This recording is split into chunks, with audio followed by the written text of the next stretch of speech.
Terraria, a game I've not played for nearly 10 years. So I created a character, called him Fuckbeak, with the very limited character creation options. Terraria developers, please add in more or else you'll fucking hear from me. Created a new world, loaded in, and then I got stuck. 10 years is a very long time, and back then I was a mere child. Chapter 1, Finding My Feet. After 10 years. After loading into the world and seeing the luscious trees, I decided to immediately start the process of deforestation, because what else was I gonna fucking do? I then proceeded to pause the game, thinking it was the crafting menu. After spamming random buttons, I eventually figured out how to open it by pressing triangle, and then proceeded to start jumping up and down like an absolute syndrome trying to place the crafting table. I then proceeded to get myself some wooden armor. Take notes, Minecraft. And then started to get to work on the Quadropolis HQ. In other words, the average house in Basingstoke. And after about half an hour of trying to figure out how to put a door down, my Basingstoke looking property looked alright, I guess.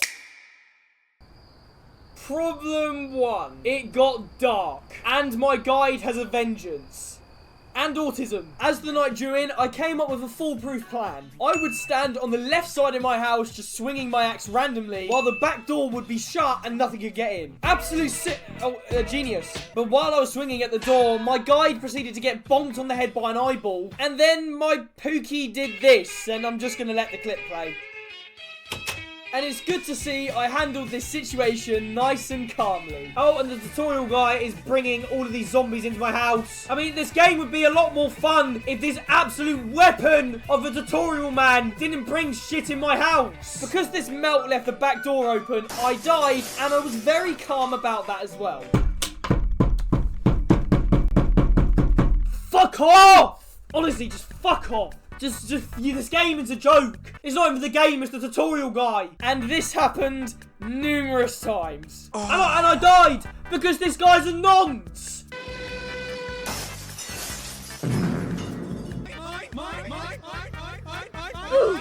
Fuck off! But eventually I figured out if you spoke to him, it would keep him still. So I shut both the doors, trapped him inside, and had a nice chin wag with him to stop him from opening the bloody doors. And it worked. Daytime came around, the zombies disappeared, and that was pretty much the end of the problem. For now. After the first night had drawn to a close, I went back to go mining, because what else was I gonna fucking do? I then proceeded to fall into some water and start drowning, and then I eventually had enough and made a swift exit, and it was fucking nighttime again. So I went and spoke to the guide, and the night passed very, very quickly. Chapter 2, Dial D for Death. And disorder! At the start of every Terraria playthrough, you're given the option of 4 different difficulties. I chose this one, which was a terrible decision, because that would happen every time I died. But it didn't matter anyway, because I went back and got all of my stuff, proceeded to float down the hole with my magical umbrella, and then the fucking lights went out. This is literally, what the fuck am I doing with my life? Instinctively, I hurried all the way back there, jumped down the same hole again in the dark, and yeah. I then ran all the way back there again, decided to jump into the same hole in the dark again, and well, what did you expect from me? Eventually, I managed to get my shit back. Eventually, I then went mining, and while mining, I appeared to have discovered the 15-year-old Nitty's paradise. It was full of giant mushrooms, and the enemies down here did quite a lot of damage, so I turned into a massive pussy, used my magic mirror and teleported home, and then decided to go for a piss. And while I was pissing, my Pookie Bear decided to do this again. Like, what are you doing? I came back from my piss way too late and died again. And then, the best item in the whole game, it finally showed up. I basically figured out how to craft a ledge, and I just incorporated it into my house. I also finally figured out how to adjust the camera, which is pretty nice, because I was fed up of being zoomed out.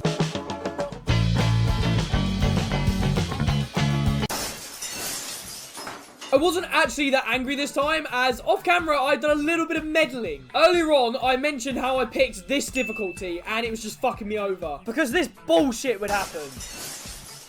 But not this time, because I finally made a new character. But then, while I perched upon a building, my spidey senses seemed to remind me of a strange temple with some kind of skeleton boss. So without hesitation, I decided to leap into action and run all the... I then decided to do what some men are doing these days and grew a vagina and teleported out of there because I'm a pussy. And I decided to climb into bed, shut my eyes, and forget this ever happened. I really need to go and itch my balls. As the next day came, I spent most of it trying to figure out the crafting system because I didn't have a fucking Scooby how to work it. But I did get myself a really nice helmet and a really nice axe. And then I set off for the temple. From biome to biome, season to season. I bought Egypt. But eventually, after nearly half an hour of searching, I found it. Now, the logical thing in this situation would be to go back, stock up on better equipment, and then go and try it. But this is me we're talking about. And after my numerous lobotomies, I don't think I'm capable of thinking about anything. So for some reason, I started the boss fight and the inevitable happened because, come on, it's me. But while I was back at the Quidtropolis HQ, I began thinking to myself. And then I had a very big epiphany moment. There's more than one boss on this game! I then travelled all the way back to the fucking purple biome thing, I don't know what it's called. And the cool thing about Terraria is you can actually craft boss summoning items. And there it was! The Eye of Cthulhu! Chapter 3. BBB. Bear bosses. Bruv.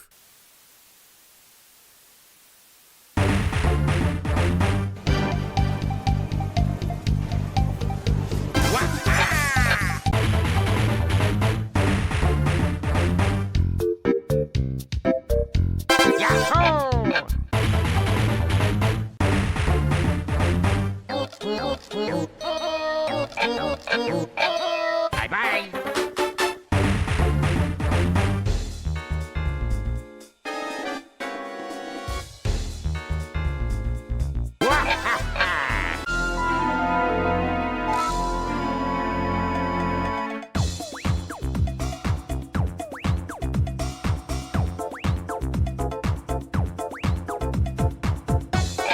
Oh, no!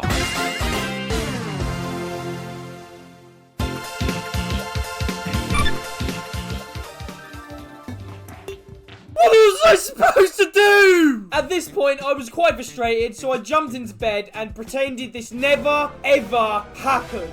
And then immediately leapt out of bed and summoned back in the Eye of Cthulhu, who looks like that guy out of Regular Show, that one episode. I thought it would do way more damage, but it didn't. And to be fair, I was doing quite a lot of damage to it. But then at half health, it activated its inner record player and spun around and now turned into whatever the fuck this is. Which somehow made me do even more damage than before. And to put it simply, the eyeball was cruising for a bruising and exploded into a million pieces once I killed it. And to be fair, I was quite chuffed with my progress. But then I had another epiphany moment. Now that I had defeated Peeps from Regular Show, I was now only familiar with Skeletron and the Eater of Worlds, because the Eater of Worlds would always crash my game on the iPad. And King Slime, but King Slime's really shit. But before I decided which boss I was going to take on next, I got slightly distracted and my inner Yapsterdam superiority decided to come out as I made this wonderful monument proclaiming that Belgium is fake. Belgium is not real. It doesn't exist. Is it English for autism denial disorder?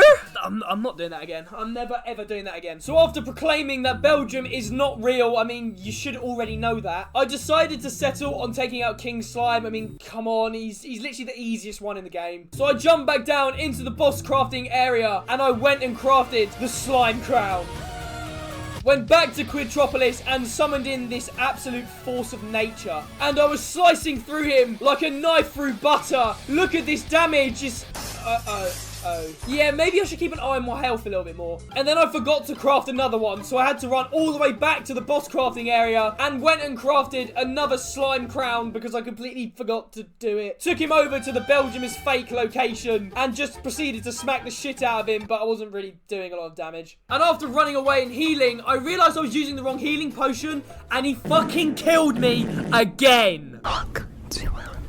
So for the third time, I summoned him in again. And I somehow managed to get him stuck in my house. And I'll be honest, I thought I had this in the bag until he managed to somehow free himself and then proceeded to sit on my face. At this point, my head was gone, so I decided to change tactics.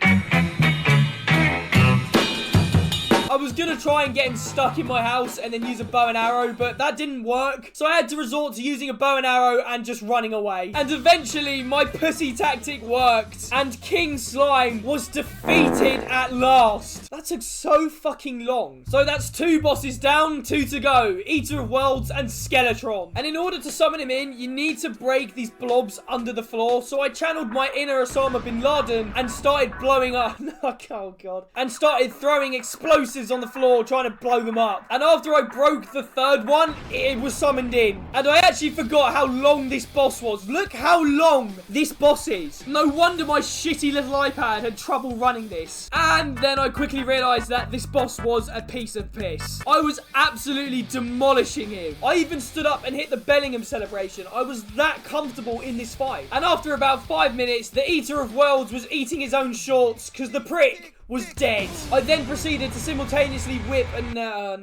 And to celebrate this victory, I put up zebra skin in my house. I don't even know where you get this from. I have no idea how I got this. I then regained my bearings for a little bit, increasing the size of the Quidtropolis HQ, which now just looks like a block of flats. And to really hit home that Belgium isn't real, I left a load of campfires by it just to make sure that if you're ever low on HP, Belgium not existing will definitely increase it. Now, I don't know about you, but I'm getting pretty fed up of running across the map just on the floor. And I definitely did remember that there were sky temples where you could get wings. So spurred on by the thought of being able to fly around, sipping on the glorious can of Red Bull, I decided to build upwards. And I actually found one of these temples and was immediately let down because it didn't have it. Although, what it did have is the Star Fury, which is a sword, if you didn't know, rains down literal stars on your enemies. I was fucking chuffed. At this point, my head was so big, you could actually see it from space. At this point, I was very confident to take on Skeletron, but I wasn't quite done yet with the prep. I wanted to make sure that his boss arena was not absolutely AIDS, and it gave me enough room to jump around and just take him out. So I spent a good half an hour causing as much deforestation as possible, and turning his boss area from this to this. Much more foolproof.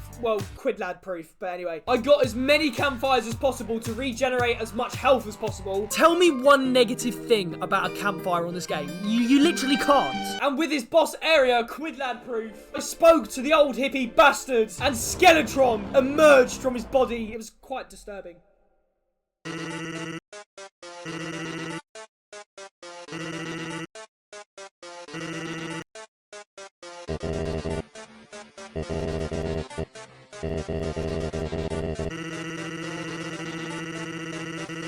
Straight away, I noticed that my prep was an absolute game changer and definitely worth all of the effort I put into it. But the sword I was using was not as good as I thought. However, I did not dwell on it for long as I made a crucial blow, taking off one of his arms. I then continued the quick gains by taking out his other arm. Progress was very swift. He was now just a fucking floating head. But again, the sword was doing fuck all. Just look at this damage. I was doing nothing. However many flaws this sword may have, as each star that hits Skeletron's bold head did way more damage than hitting him normally. Look at the difference in damage. Way better. He would also do this attack where he just hover in the air, and it gave me an opportunity to unleash the power of the stars. Look at the damage. Oh my god. I can actually get aroused over this. It was mesmerizing. I was getting more and more aroused. It was unbelievable. The blood spewed from his head. The damage was unreal. My PlayStation started turning into a jet engine. The heavens opened. Jesus reascended. It was unreal.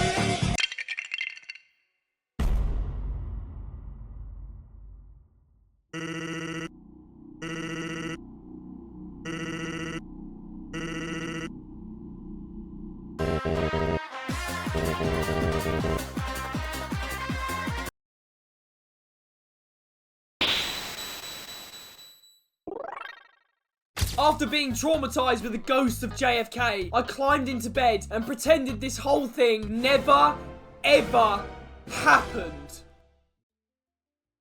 I think that's a good place to leave it. If you did enjoy, don't forget to subscribe and join the Quidlad Massive. I swear I've just recorded and edited an entire video. And I'll catch you all in the next one.